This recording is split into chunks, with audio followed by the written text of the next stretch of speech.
সময়ে সমৃদ্ধ লুনারিয়া রাজ্য ধীরে ধীরে অন্ধকারে ঢেকে যাচ্ছে। রাজা থেরেন একটি অজানা রোগে ভুগছেন। দিনকে দিন তিনি ভুলে যাচ্ছেন সবকিছু, এমনকি নিজের মেয়েকে পর্যন্ত। রাজকন্যা ইলারা বুঝতে পারে এটা কোনো সাধারণ রোগ নয়, এটা একটা অভিশাপ। রাজপ্রাসাদের গোপন আর্কাইভে সে পায় এক পুরনো কাহিনী। যদি চাঁদের শেষ আলো নিভে যায়, রাজ্যে নেমে আসবে ঘোর অন্ধকার। শুধু চন্দ্রের সন্তান ইরিয়নের হৃদয়েই রয়েছে মুক্তির জাদু। কিন্তু ইউনিকর্নরা আর নেই, তারা বিলীন হয়েছে কালের অতলে। এলারা সিদ্ধান্ত নেয় সে ইরিয়ন নামক ওই জাদুকরী ইউনিকর্নকে খুঁজবে। সে একা বেরিয়ে পড়ে নিষিদ্ধ বন সিলভার হলোর পথে, যেখানে নাকি ইউনিকর্নদের শেষ চিহ্ন দেখা গিয়েছিল। বনের গভীরে এক রাতে চাঁদের আলোয় হঠাৎ করে এলারার সামনে হাজির হয় এক জ্যোতির্ময় সত্তা। তার গায়ে রূপার মতো আলো, শিংটা যেন নক্ষত্রের মতো জল জল করে। তুমি কি ইরিয়ন? ইলারা জিজ্ঞেস করে। হ্যাঁ, আমি ছিলাম নীরব সাক্ষী তোমাদের রাজ্যের পতনের। ইরিয়নের কণ্ঠে ছিল দুঃখ। ইরিয়ন জানায় অভিশাপ এসেছে এক পুরনো শত্রু নকশিয়ার থেকে, যে রাজা থেরনের সাথে 100 বছর আগে যুদ্ধে পরাজিত হয়েছিল। সে চায় রাজ্য ধ্বংস হোক। আর ইরিয়ন এই অভিশাপ মুক্ত করতে পারবে তবে শুধু তখনই যখন কোনো মানুষ নিজের জীবন ত্যাগ করতে রাজি হবে প্রিয়জনের জন্য। এলারা দ্বিধাহীনভাবে বলে, আমি রাজা থেরনের মেয়ে, আমি রাজ্যের জন্য সব দিতে প্রস্তুত। ইরিয়নের চোখে জল চলে আসে। সে বলে, প্রকৃত ভালোবাসা এমনই হয়, তাই আমি তোমাকে আর মৃত্যুর দিকে ঠেলে দিতে পারি না। তখন সে নিজের শিং কেটে নেয়। ইউনিকর্নের শিং মানে তার জাদুর উৎস। সেই শিং দিয়ে সে অভিশাপ ভেঙে দেয়। ইরিয়নের জাদুতে রাজা থেরন সুস্থ হয়ে ওঠেন, কিন্তু বিনিময়ে ইরিয়ন ধীরে ধীরে আলোর ধুলো হয়ে আকাশে মিশে যেতে থাকে। শেষ কথায় সে বলে, এলারা, তুমি প্রমাণ করেছ মানুষের হৃদয়েই সবচেয়ে বড় জাদু বাস করে। রাজ্যে আবার আলো ফিরে আসে। এলারা হয়ে ওঠে লুনারিয়ার রানী, যে একদিন এক ইউনিকর্নকে ভালোবেসেছিল বন্ধুর মতো, আর যে হারিয়ে গেল কিন্তু রেখে গেল ভালোবাসা, ত্যাগ আর সাহসের এক অনন্ত কাহিনী। রাজকুমারী, আপনার জন্যই আমার এই অবস্থা। এই অভিশাপ থেকে কবে মুক্তি পাবেন আপনি? আমারও যে পরিবারের কাছে যেতে মন চায়। চিন্তা করো না মৌরানী, একদিন ঠিক আমাদেরকে কেউ না কেউ সাহায্য করতে আসবে। আমার এই ফুলের মধু যদি কোনো পাখি ওষুধ মনে করে খায়, তাহলে আমি এই অভিশাপ থেকে মুক্তি পেয়ে যাব। কিন্তু রাজকুমারী, পাখিরা যে মধু খায় না, তাই তো তোমাকে আমি আমার সঙ্গে রেখেছি। তুমি জঙ্গলে গিয়ে দেখবে কোনো পাখি যদি অসুস্থ থাকে, তাহলে তাকে তুমি আমার এই ফুলের কথা বলবে। সে যদি এই ফুলের মধু খায়, তাহলে আমিও তুমি মুক্তি পেয়ে যাব। আর তোমার কথা তারা বিশ্বাস করবে, কারণ তুমি ফুলের মধুর রাজা। মৌরানী জঙ্গলে জঙ্গলে ঘুরতে লাগলো ও অসুস্থ পাখিদের খোঁজ করতে লাগলো। তখন সে একটা টুনির দেখা পায় ও সে টুনিকে জিজ্ঞেস করলো, কি ব্যাপার টুনি, তোমার কি হয়েছে? আমি উড়তে গিয়ে পড়ে গেছি। আমার ডানা ছোট, তাই আমি উড়তে পারি না। উপর থেকে পড়ে আমার একটি ডানা ভেঙে গেছে। তোমার ডানা বড় করতে চাইলে আমার সাথে চলো। একটি লাল গোলাপের সন্ধান আমি জানি, যার মধু খেলে তোমার ডানা তাড়াতাড়ি বড় হয়ে যাবে আর তুমি আকাশে উড়তে পারবে ও তোমার শরীরের ব্যথা ঠিক হয়ে যাবে। তখন টুনি বলল, এটা আবার হয় নাকি? মিথ্যে কথা, আমি এগুলো বিশ্বাস করি না। চলে যাও, ফালতু কথা। মৌরানীকে অপমান করে তাড়িয়ে দিল টুনি। মৌরানী কান্না করতে করতে চলে গেল একটি গাছের কাছে। সেইখানে গিয়ে সে দেখতে পেল একটি কাক কান্না করছে। তখন মৌরানী কাকটিকে জিজ্ঞেস করলো, তোমার কি হয়েছে? তখন কাকটি বলল, কিছুদিন হলো আমি চোখে ঝাপসা ঝাপসা দেখি, মনে হয় আমি অন্ধ হয়ে যাব। না না, কেঁদো না তুমি, আমি এই রোগের ওষুধ জানি।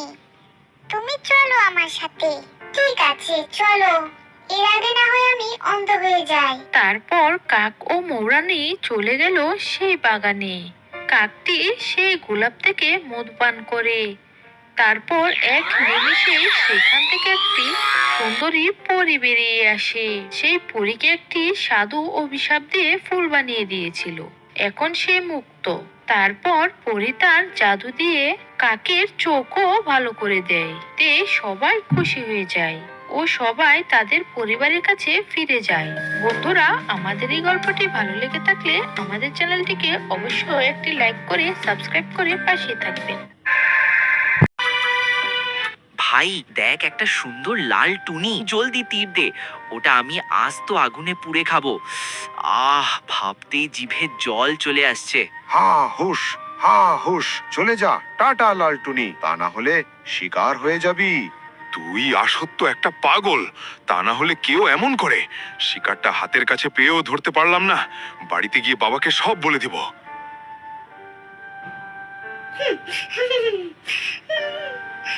টুনি, খুব খারাপ একটি খবর আছে। জঙ্গলের মধ্যে শিকারী ঢুকেছে। তোমরা যে যার ঘরে যাও। আমি তো কোনো রকম আমার জান বাঁচিয়ে এসেছি বাবা। শুনলে রানু মাসি, জঙ্গলে নাকি একটি শিকারী ঢুকে পড়েছে। বাইরে বৃষ্টি হচ্ছে, খাবার আনতে হবে, তার মধ্যে আবার শিকারীদের ভয়। কি যে করি কিছুই বুঝতে পারছি না। পরদিন সকাল হতেই আলোদ আর বলদ চলে গেল জঙ্গলে। সেখানে গিয়ে টুনির সাথে দেখা। টুনি তাদেরকে বলল, কোনোভাবেই নদী পার হওয়ার চেষ্টাও করো না। আমাদের মহারাজা কিন্তু এখন আমাদের জঙ্গলেই আছে। ও আচ্ছা, তাহলে ডাক দেখি তোদের মহারাজাকে, আমিও দেখি তাকে। দাঁড়াও বলছি, এদিকে আসবে না, তাহলে তোমার বিপদ হয়ে যাবে কিন্তু। মহারাজা!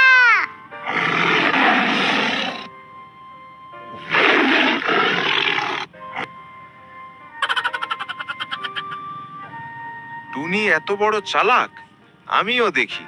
রঘুকে খবর দে, আমরা সবাই যাব। এইবার হয় ওরা হারবে, না হয় আমরা হারবো।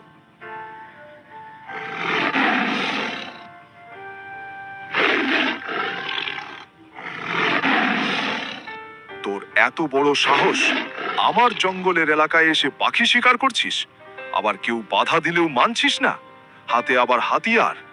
চল তাহলে খেলা শুরু হোক। শিয়াল, আক্রমণ করো। কোথায় পালাচ্ছিস?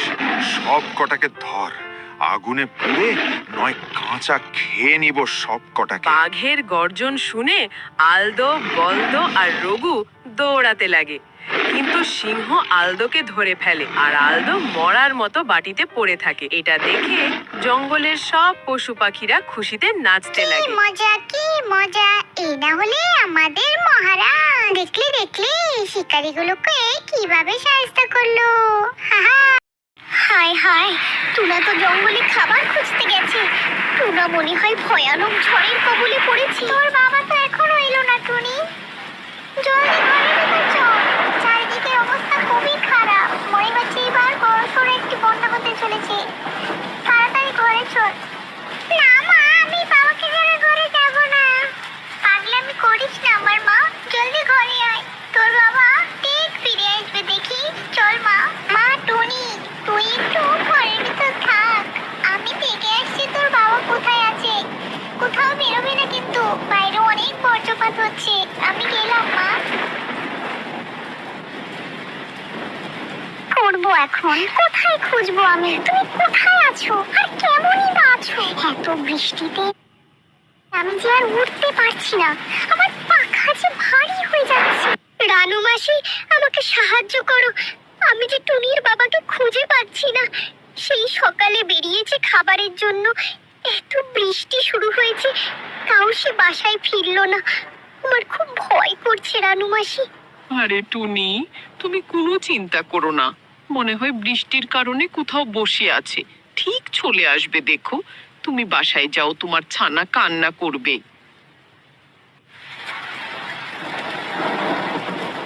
মা, মা, বাবা কোথায়? বাবাকে দেখছি না যে। আমি তোর বাবাকে খুঁজে পাইনি মা, না জানি কোথায় আছে, কি করছে। বাইরে এত বৃষ্টি হচ্ছে যে উপরে নিচে মেঘে কালো অন্ধকার।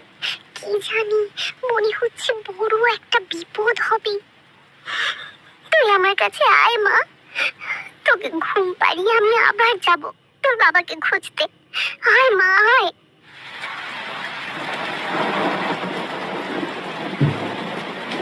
আরে এটা তো মনে হচ্ছে টুনির বাবা। যাই তাড়াতাড়ি টুনিকে খবরটা দিতে হবে। তোমরা সবাই এখানে তাড়াতাড়ি চলো, টুনাকে পাওয়া গেছে। সে একটা পানির স্রোতে ভেসে যাচ্ছে। কি করে বাঁচাবো আমি বুঝতেই পারিনি, তাই দৌড়ে এলাম। সবাই চলো। টুনা আমি এসে গেছি। টুনা তুমি আমার হাতটা ধরো। কি করি আমি, কি করি টুনা? তুমি একটু নিজেকে সামলাও, আমি একটা কিছু করছি। এই নাও মা, এই দড়িটা ধরো আর বাবাকে টানো। জলদি করো তুমি, আমি যেন পারছি না, মনে হচ্ছে এখন জীবনটা বেরিয়ে যাবে।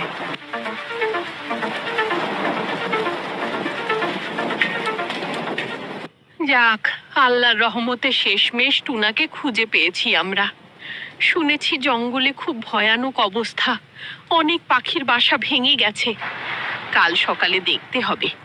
টুনা একটু বিশ্রাম নিক, বেচারা অনেক যুদ্ধ করছে ওই জ্বরের মধ্যে। তাহলে আমি যাই টুনি। পরদিন সকালে টুনি, টুনা ও তাদের ছানা দেখতে পেল জঙ্গলের ভয়ানক অবস্থা। কত পাখি, কত বাসা, সব এলোমেলো হয়ে গেল। আর টুনি সবাইকে সাহায্য করতে বেরিয়ে গেল। এভাবেই একটা পাখি ঝড়ের রাতে মোকাবেলা করতে করতে কখনো কখনো প্রাণ হারায়। বন্ধুরা, গল্পটি ভালো লাগলে লাইক, কমেন্ট, সাবস্ক্রাইব করতে ভুলবে না। আল্লাহ হাফেজ।